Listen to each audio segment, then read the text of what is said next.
Hello, this is Chrystal Meach with Tao of the Heart YouTube channel. I'm so excited to bring Dan Hetrick from Hypnosis by Dan on my channel. Dan, it's so great to have you as a guest. He's actually been a guest for the third time. The first time my audio didn't link up correctly, so we tried to post that one, and it was a hot mess. And then the second one had the same issue, which is just the weirdest thing. Um, I just throw it up to the universe and say, "Hey, hopefully the third time is a charm." Of course it will be. So Dan, tell me a little bit about how you even got into hypnosis. How did I get into hypnosis? Well, I'll tell you, Crystal, I live in Maryland, and Maryland's state sport is jousting. And one of the things that I found out once I made my first foray out here as part of my college cooperative education program was that Maryland has a really great Renaissance festival. And what I really didn't know at the time was that the acts that they pull in from all over the United States include all kinds of varieties. They had a regular sword swallower by the name of Johnny Fox, who has sadly since passed on. He was one of the few left in the industry. But they also had a hypnotist, guy named by the name of Bob, and I've been trying to track him down. I think I know who he is, but he was very talented. Now, if you've never been to a Renaissance festival, they are wonderful. I mean, imagine going to a state fair where it's themed for the Renaissance. We're talking Henry VIII, Anne Boleyn, and all of the royal family walking around in period costumes. It's like the world's best medieval cosplay. And all of the performers dress up in medieval clothing. I'm not certain, that what Bob was wearing, or if that was Bob that day. If hypnotists wore that kind of garb in the day, but it really doesn't matter. As part of a Renaissance festival, you have a bunch of people wandering around, drinks in their hands, singing songs at the tops of their lungs that they have no idea what the words are to. And so you've got all of that noise. You've got all of the games that you would expect to be being played, that you might hear at a Renaissance festival from that time, axe throwing, knife throwing, all done, with the safety protocols in place. But this guy, amongst all of that noise and furor, had about 20 people lined up on this stage.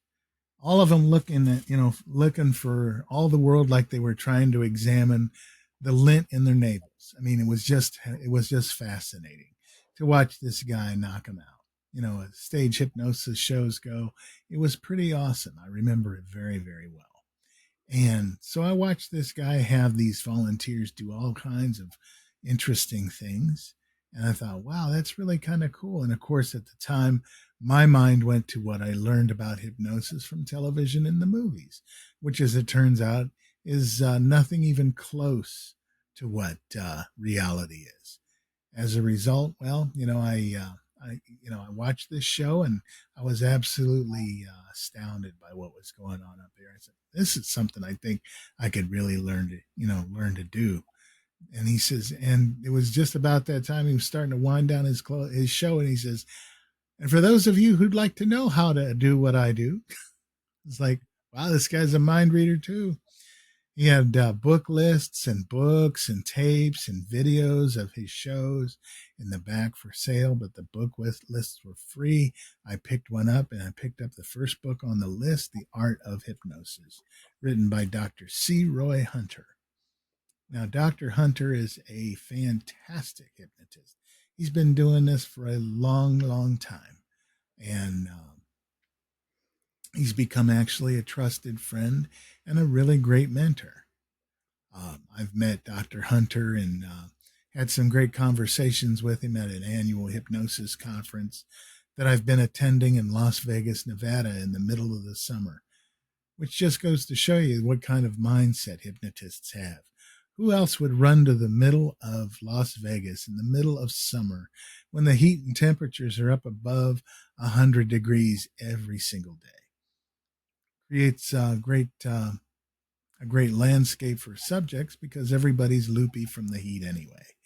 Um, so after learning all the techniques in Dr. Hunter's book and then testing them out on my willing wife, that was kind of fun. We enjoyed that. I discovered I had kind of a talent for kind of guiding people through this process. And then the more I read about it, the more I learned, the more I became really enamored with the hypnotherapy aspect, helping people find the best in themselves, even if it meant just helping them find their car keys. What a great way to spend some time with somebody and just helping them develop the very best versions of themselves. And I was hooked, and that's where I've been for 20 plus years now. I got my certification back in February of 2003 and never looked back. Now I'm certified with the National Guild of Hypnotists. I've also got a certification and a professional membership with the International Stage Hypnosis Association. So I'm out there doing shows just like Bob. I've got my own show. I call it Mind Hacked. So for those of you out there that are listening to Chrystal's cast, if you need somebody to come in and do a weekend workshop on losing weight, smoking cessation, or just have a little fun at an offsite, give me a call. My website's there under my name, hypnosisbydan.com. If you want to send me email, it's dan@hypnosisbydan.com. Chrystal herself has had the opportunity to know what it feels like to be under my spell, so to speak. But I think she found it absolutely Yeah, it was a very exciting and inviting. yeah, totally. He gifted me a session, and oh my goodness, it was so emotional from what I remember. It was I was a little girl. I can't remember her name now, but I remember that my mother had died in that lifetime, and what was interesting was learning to forgive myself Right. was the message. It was So pretty powerful, wasn't it, Chrystal? yes, it Because a was. lot of healing begins that way, doesn't it? Oh, for sure, and once you get on that train, you don't really stop. Right. You just wanna keep going It and going keeps because going and going and going and until it's, well, I've learned as much as I'm going to learn here. I guess it's time to find something new. yep. I have no doubt that you would find great satisfaction and another dip into that pool. So I'm looking forward to helping you do that, sister. Yeah, and, I just wanna say it's so amazing, like, I know people are scared of not having, control, Yeah, you that's a know. very common misconception. And I want to thank you for bringing that up because there's actually three big misconceptions that I'd like to clear the air about hypnosis. The first, I, as the all powerful hypnotist, can make you do things that you wouldn't normally do. Well, I wish that were true. If that were true, I'd be down at the bank right now just collecting $100 bills. It doesn't matter how close I stand to somebody and say, "Give me your wallet now." It just doesn't work. And I can't figure out why. I think it just creeps people out and they go running the other direction, generally screaming at the top of their lungs, "Help, help, help, help, help. This guy's trying to get into my mind." So, yeah, anything that you wouldn't think was a great idea with your eyes wide open, typically, you're not going to do that in hypnosis, except under special circumstances like a hypnosis show. And I'll explain why that is in just a moment. Second big misconception, I can't make you tell secrets, which is a big relief for a lot of my clients who come to me with some really interesting things buried deep down that they don't want to unload on themselves or anybody else. So when I tell them that you won't tell me any secrets that you wouldn't tell to a perfect stranger, well, then, when they buy their packages, of course, they're handing out their credit card numbers and everything else associated with it. And I just reminded them that they broke rule number one and rule number two, because I have all the information I need to charge the card. But of course, being the kind of guy I am, I don't do anything beyond that. The third big misconception that you can get stuck in hypnosis. Now, Chrystal, you've already alluded to what it feels like to be in hypnosis for most people. So relaxed, you can't believe it, right? Mm-hmm. So at peace, so in tune with the universe and yourself and all of those thoughts that you love to think just before you nod off to sleep at night. Um, Most people find that a very enjoyable place to be. But unfortunately, no matter how much you want to, you can't really get stuck there. I can't plant a word in your head, call you up a month later and say, this is how the world ends. And you do something drastic or do something that would violate any of your moral character or any of your principles. It just doesn't. Okay. Those post hypnotic That's suggestions that you get, that you see happening, well, there is an element of truth to those, but they only work under very special circumstances. fascinating. Um, I just want to say there is this CIA program called MK Ultra. Do you know anything So about that? Like, MK Ultra was a program that was run uh, decades ago mhm. by the CIA. It was being investigated for, or is investigating the use of hypnosis and psychotropic drugs to essentially as a alternative to sodium pentothal, pulling out information from informants and things that they wouldn't have gotten otherwise in a regular interview, or trying to program their subjects according to what you might see glorified in TV and on the movies. Wasn't very successful, and after a while, they just stopped it because it wasn't doing what they wanted. So, yeah, now, not the kind of hypnosis I do. I love to have fun with my clients, with my volunteers. Chrystal knows this, This and is good. I just had to ask about it because yeah, I always hear it's about a it and common I'm it's a common fascinated. thing. You'll Mhm. hear you'll hear stories if you do searches on evil hypnotists. You'll find guys that are out there using it for nefarious purposes, basically to entertain themselves.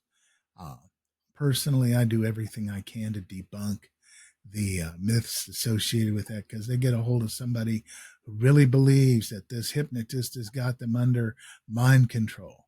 And they do this stuff blindly because it feels interesting and it feels weird and makes them uh, feel good with, in complying with instructions from some people. But that's a complete subset of society that, exists outside of the realm of legitimate, helpful wellness hypnosis, the kind that I do. And of course, the entertainment. Okay.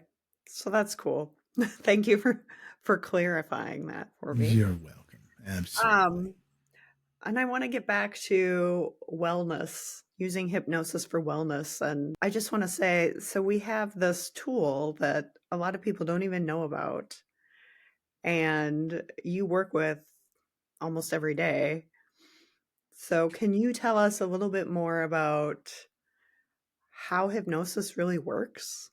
Sure. Um, Hypnosis works based on the fact that it's generally accepted and regarded that your mind, your consciousness is split into two different parts. Not to say that you have multiple personalities, uh, but you're generally regarded with having a conscious part of your mind and the unconscious or subconscious.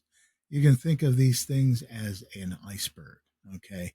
The conscious mind is the little bitty part of the iceberg on top of the water.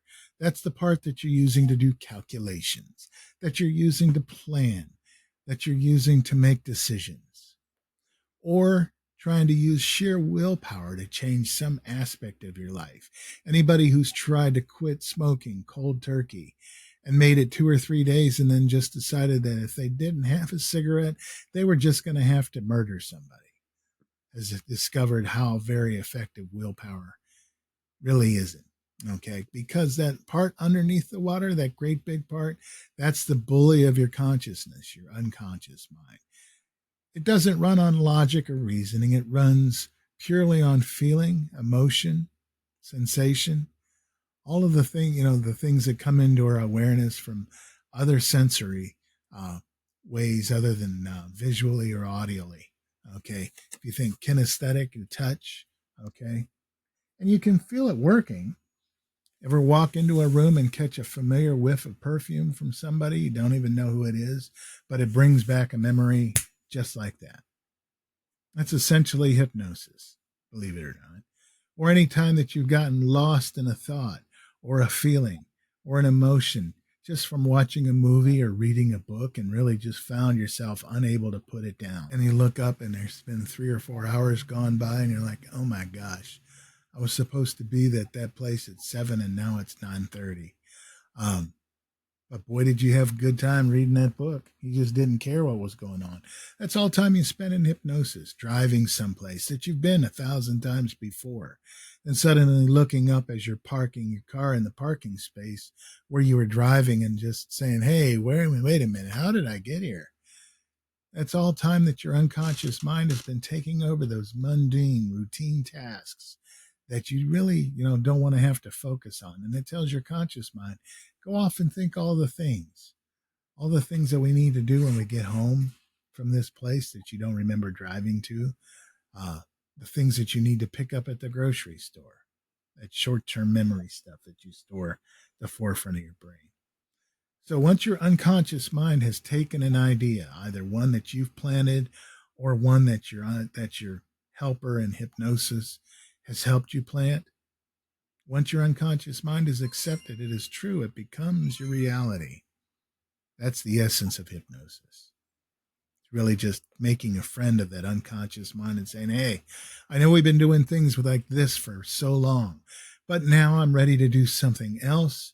This way that we've been doing it no longer feels safe, nor makes me happy, or nor does it make me feel well in the way that I want to feel. But this way that I know that I want to go, that feels very different from where I've been, is definitely something that's going to make me happy, and it's definitely something that's going to make me feel safe.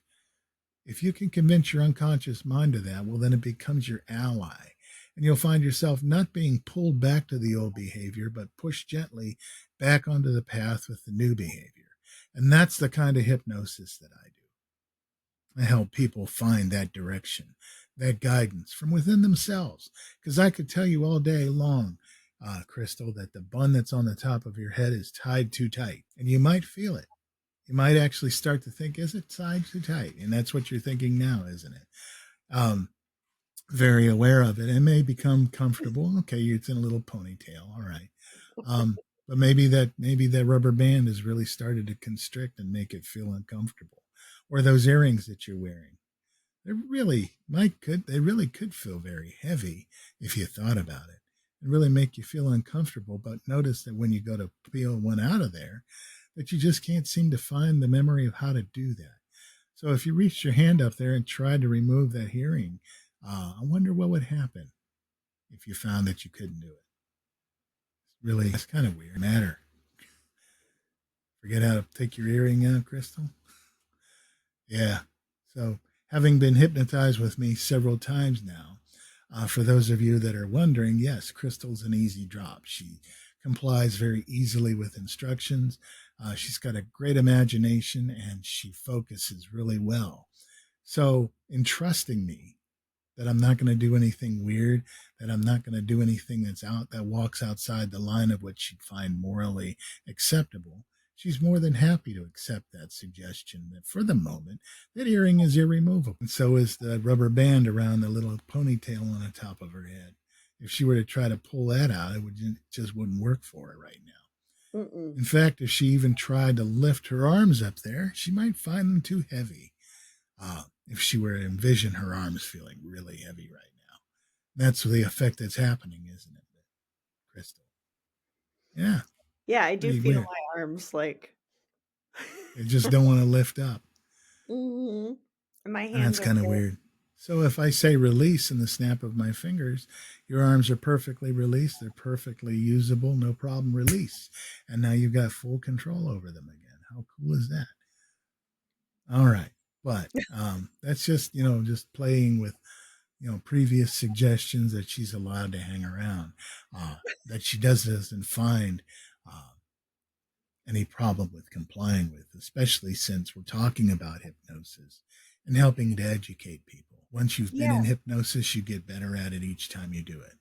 It's just like riding a Oh, bike. totally. Yeah, and, I still remember the first time I went through a past life regression because I didn't Yeah, know what to expect, and the guy was like, "You know what? Something's gonna come in your mind like a dream, and just go with it."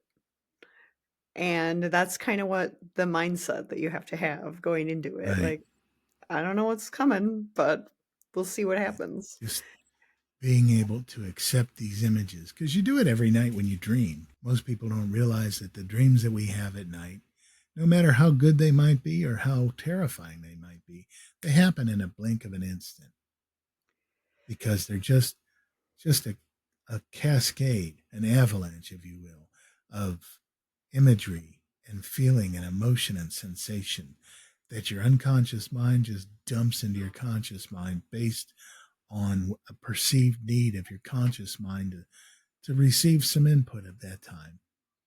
And while you're asleep, your conscious mind feeding that imagery into your brain case, your brain processes it instantly and allows it to just go filtering through and just creates that little movie for you. Yeah, it's like a That's why for movie. some folks, when they take a nap, they close their eyes and then open them up a couple minutes later, and it feels like they've been asleep all night.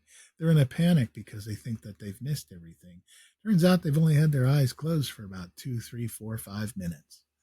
And it can be really interesting, some of the reactions you get. Certainly, the folks that I've put into hypnosis and helped guide them into that place report absolutely interesting effects with time distortion. For most folks, a nice long hypnosis session feels like that. Especially when I say when you open your eyes, it's going to feel like you just closed them a moment ago.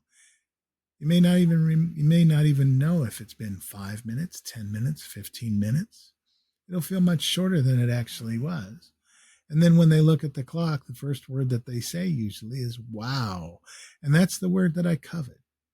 I try to bring wow out from every one of the clients that I work with because I think it just is indicative to me that they really enjoyed. Yeah, could you speak a little bit more about the clients that you're seeing right now? Like, Sure. is there a trend or what you're seeing lately? Yeah, we chatted about this just before the broadcast. Mhm. Um, of late, with the economy being what it is, people are finding themselves more and more short of money for the essentials, food, grocery, um, bills, and things like that. And they've discovered that the prices of cigarettes and vaping and alcohol are just not going down. In fact, they're just rising with the cost of everything else. And so they're spending for some of these people on average 3, 4, 500 dollars every couple of weeks on cigarettes or vaping materials. And if you're a vapor out there, I know that you know the anxiety that comes from not knowing where your vaping device is at any particular moment. If it's more than a foot or two away from you and you can't put eyeballs on it, that panic sets in. Well, that panic is really of a concern to a lot of my clients who were sold that great lie that they wanted to be off of cigarettes because they were becoming too expensive. Then vaping was a much more cost effective way of weaning themselves off of cigarettes. Well, guess what? That vape is just as addictive psychologically as any cigarette was because now you have it in your mind and you've sold it to your unconscious mind that it's a healthy alternative. We all know that that's not the case. You're not supposed to put stuff like that in your lungs. Your lungs love air that doesn't have any particulate matter in it. So why on earth would you do that? There's nobody else on earth that you would let poison you a little bit every day.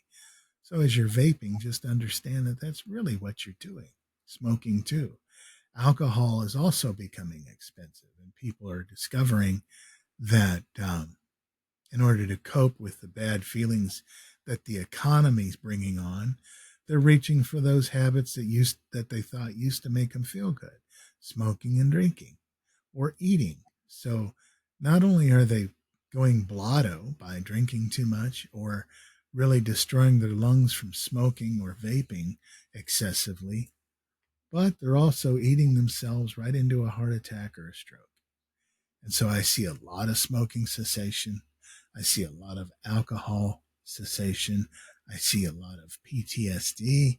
I see a lot of anxiety folks that are looking for relief from the effects of anxiety, people that are on medication. And for me, one of the things that I learned very early on as I was becoming a hypnotist was to make sure that their doctors, these folks that were looking to remove themselves from anxiety medication and just live a normal life without having to take a handful of pills to feel normal. Um, I need to know that their medical prescribers are on board with their decision to go holistic with their approach to healing in this way. And for, I would say in 99.5, 95% of the cases, these medical professionals are fascinated by how easy it is to make some of this stuff happen. Um, Matter of fact, I've got more than a few doctors and nurses and therapists in my client pool that have been seeking relief for themselves and now, have become some of my best word of mouth referrals. So it's really awesome. That is really awesome. And is there any way that we can go into how the mind works before it becomes an addiction? Sure. Most people who've ever smoked will tell you that the reason that they smoke is generally because a family member or a trusted friend said, let's try this together, usually when they were very young. So if you have an addictive personality anyway, or you like that living on the edge feeling of doing something that you're not supposed to be doing, but it makes you feel daring and makes you feel brave, well, your unconscious mind, is kind of, well, this is kind of a cool feeling. Let's go with it.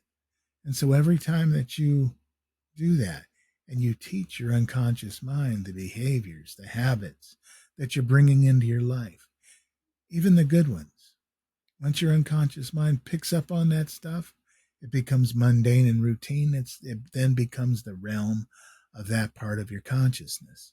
It takes that and says, okay, now that this has become something regular, something mundane, something routine, it belongs to me.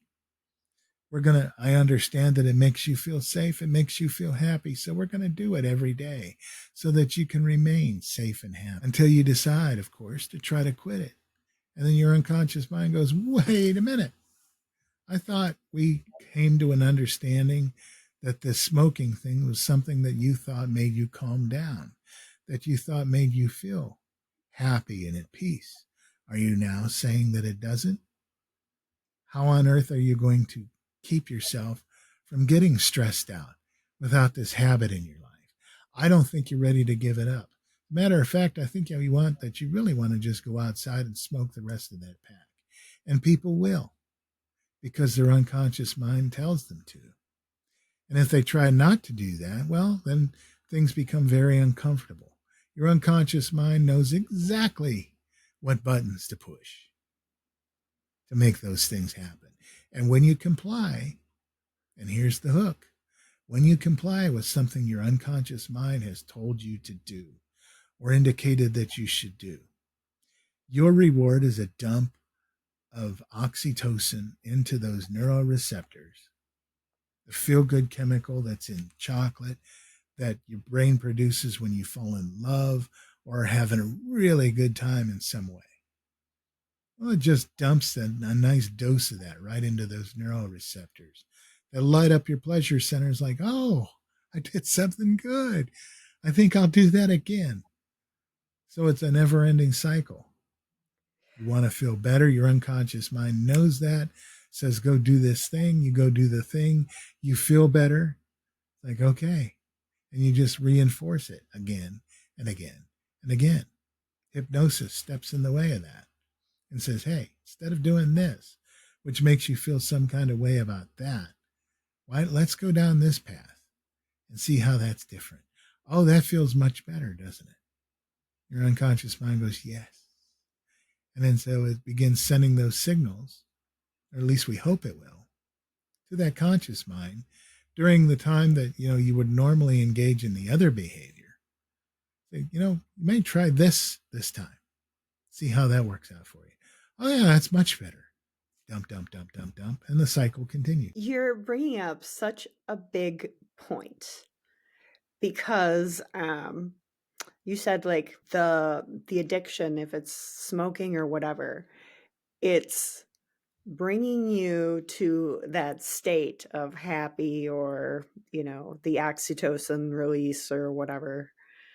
um but with hypnosis, you're kind of reversing that. You're saying that you already have the power within you to come to that state without grasping for the cigarette or Sure. the food or the relationship or whatever addiction you have. That's right. Most people have a pretty good idea of things that they can get back. Because think of all the time during your day that smoking takes up. Okay, it requires time to gather the materials, to walk to a place that's smoking friendly. For most people, that's outside. Well, that's great unless it's 10 below zero. And then you're out there with all those other morons around that tiny little burning ember, trying to gain warmth from that, and from the end of your cigarette, um, and just wishing that you had a different way that you could be warm. Well, you can be. That time that you take away, um, it adds up for any corporate entity over time, because most corporate entities are still providing their employees that smoke 15-minute smoke breaks, a couple of them per day, sometimes more. And of course, then there's the lunchtime. But for those paid breaks that these people get up and go outside and smoke, smoke, smoke, smoke, smoke, and then come back in smelling so good. Um, that's taking away from the company's time that you could be productive. And just thinking about it, 15 minutes every 4 days is an hour. These people are out there multiple 15 minutes. So over the course of a year, it could be 3 weeks time that they're essentially stealing from the company to feed a habit that's not giving anything back. And in fact, is taking more than it ever could ever give back. It's taking their money, it's taking their time, it's taking their life, and it's taking their relationships. Smoking, folks, is no longer cool. Nobody really wants to be around a smoker. It's gross. They smell gross. Their teeth are nasty. That yellow stain between the first and second digit, the brittle fingernails, the constant trips to the dentist to fix what you're breaking with the smoking or whatever, the tobacco, however you're using it. And of course, the damage it's doing to your lungs, the clothing, that smell never leaves the clothing. And let's face it, coming off of COVID, where we were all admonished, don't touch your face. We go, as human beings, we go to our face dozens and dozens of times per day to scratch our nose, to wipe our nose, to scratch an itch. We go to that germ infested area dozens of times per day. Well, if you're doing that anyway, you're just building up that germ. We're not sending COVID away any faster by keeping people smoking. I wonder how much quicker we could get rid of it completely if we just all became a nation of non-smokers. Not to say that you don't have a right to smoke. Sure, you got a right to smoke. As long as they're selling cigarettes legally, just about anywhere you want to go, any convenience store. I find it ironic that they sell them in a lot of pharmacies. Great big counter behind the pharmacy, behind the cash register at the pharmacy, the place where you go pick up all the medications. I mean, and they've got the anti-smoking stuff right next to the smoking stuff, the patches and the gum. Well, patches and gum, willpower, and medication are not the solution. The programs I've developed are proven ways of helping people find release and relief from these things. So I'm hoping that there are a few that listen to this and reach out to me so that I can get you hooked up with some really, really great futures. Yeah, and I think like you're hitting on like the key point of the addiction. Even though you keep taking the hit, it's not truly fulfilling you. And That's right. because you have to, then you need another one. It's like you continue to go through that, which is like, I don't know, the definition of insanity, doing everything over and The over same again. way and hoping that you're going to get a different result. Maybe tomorrow I'll wake up as a non-smoker. Yeah, Yeah. not happening. Sorry. Not unless you take an action today so such that it provides that support. And I find it fascinating, absolutely fascinating, the people that reach out to me. I've got to stop smoking. I am killing myself. I've got COPD. One of my lungs is completely black, and I've tried to cough it up 3 times in the last 5 days. And, it's just, and they're sitting there on the phone with me. I can hear them puffing away on a cigarette, even as we're talking about the program that I'm asking them to invest in their wellness. One lady in particular that comes right to mind wanted to release herself from the vape. Releasing herself from the vape was producing such an anxious thought that she couldn't stop hitting it the entire time we were talking. I said, you realize how much you've been vaping since we've been talking? I said, you realize that once you become a non vapor, you're not going to be doing that anymore. She says, I know. I can't help myself. And she says, every time I think of giving it up, I just absolutely almost go into a full blown panic attack. Because for most people, Chrystal, these things become toxic friends. And we all have them. Those friends that we have in our lives that are fascinating, that we find fascinating, that we hang around with because we do find them fascinating, either out of morbid curiosity or just because of genuine concern and care. But they're not doing anything for us. It's all one sided. You're reaching out, they're not reaching back. You're giving them advice on things that you need them to do to be around a little bit longer, and they're not listening. Cigarettes and alcohol become toxic friends very, very quickly because they're always there. They're always willing to give you time. But at the same time that they're giving you their time, they're taking your time away at the end. They're shortening what most people don't even think about. Until I point it out, say, look, you've got a toxic friend in your life that's only taking your resources, your money, your time, and your life. So what other person on the planet are you going to let do that to you? Nobody. Why are you doing it to yourself? Never thought of it like that. I've got to stop. Yes, you do. Here's how it happens. Yeah, and it's just, you kind of mentioned the pandemic before, and it's really a pandemic of self-love. I'd love to get people on a wellness kick just by getting them all to envision their best selves and then Mhm. refusing to let anything into their lives that didn't contribute or was incongruent with who they perceive themselves to be as their best selves. And that's the essential part of my framework to most of my programs. I don't use scripts. I don't read off of scripts. I don't read out of books. I don't think it's fair. It's like, just trying to learn how to play or trying to play baseball by reading the rule book while standing at home play with a bat on your shoulder. It just doesn't work. You just gotta know these things. So I've taken a lot of time, taken a lot of training, and taken a lot of advice from some really amazing hypnotists in the field who said you don't need scripts. All you need to do is make a connection with the person that you're trying to help, tell them the things that they already know, and then use that to help them find that better place in themselves. And so that's what I do. If I can get you to envision who you are as your best self, that Yeah. vision becomes so powerful, so compelling that your unconscious mind begins to understand this is what you truly want. This makes you feel safe. This makes you feel Yeah, I think the key word there is connection. Like right.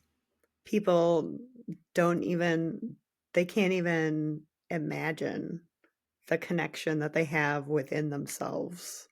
So, Crystal, while I have you here, I would like to do just a quick 2 minute thing with you, just to show people how powerful this can be and what kind of emotions and what kind of feelings it can generate. Okay. No Okay. lie, I'm going to put you into a light state of hypnosis. We both know that that's going to happen very, very quickly. Um, for those of you who are watching, if you're driving, please turn this off and watch it later. Um, or if you're operating heavy machinery or doing anything that requires your 100% attention, just turn away for a moment. But Crystal, I'd like you to just get comfy and close your eyelids. I want you to take a couple of deep breaths. And as you do that, I want you to know and be comfortable in the knowledge of where you're at in your life. Perhaps you've been searching for something. Perhaps something has been searching for you.